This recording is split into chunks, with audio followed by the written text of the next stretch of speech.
Baiklah, kita lanjutkan dengan segmen ketiga. Segmen ketiga ini akan kita mulai dengan Skinner's Reinforcement and Punishment. Jadi, dengan skema behaviorism yang ada reinforcement dan punishment-nya, ketika ingin memperkuat behavior yang diharapkan, tingkah laku yang diharapkan, ya disebut sebagai positive reinforcement, diberikan award.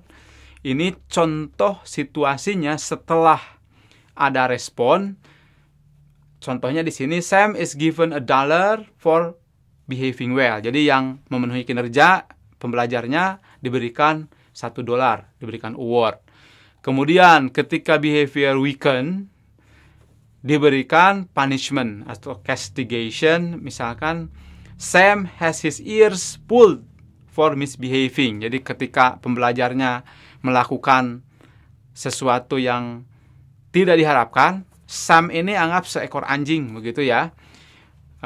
Seharusnya dia loncat, misalkan malah dia malas-malasan, makanya diberikan colekan di kupingnya. Nah, kemudian ini taken away from a situation after a response, ya ini negative reinforcement, ini contohnya relief.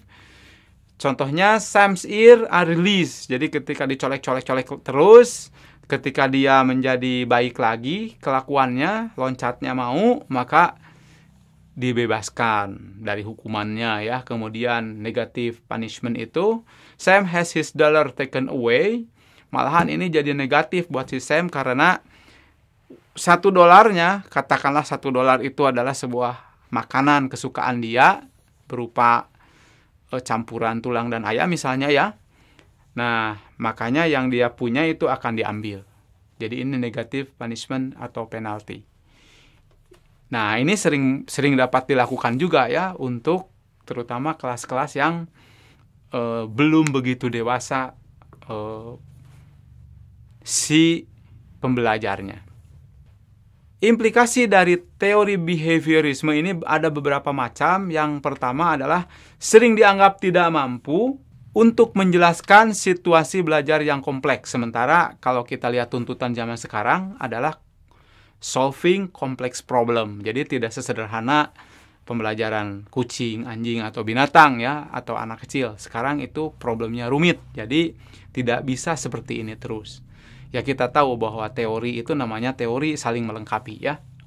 Kemudian teori ini mengarah pada berpikir linier, konvergen, tidak kreatif, dan tidak produktif. Namanya juga teori abad yang lalu ya, 2 abad yang lalu malahan. Kemudian pengaruh hukuman bersifat sementara. Dampak psikologis yang buruk mungkin terjadi bila hukuman berlangsung lama. Apalagi kayak tadi, anjing pun nggak mau ya dicolek-colek atau dipijit misalkan kupingnya. Apalagi kalau manusia itu sangat tidak boleh dilakukan. Kemudian mendorong pembelajar untuk mencari cara lain agar terbebas dari hukuman. Ya, untuk anak-anak yang kreatif gitu ya.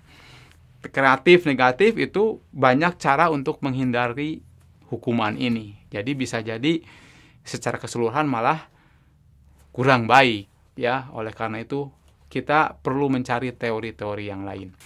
Baiklah, sampai di sini dulu pembahasan kita mengenai teori behaviorisme. Nanti kita akan lanjutkan di teori-teori pembelajaran yang lain. Tetap semangat.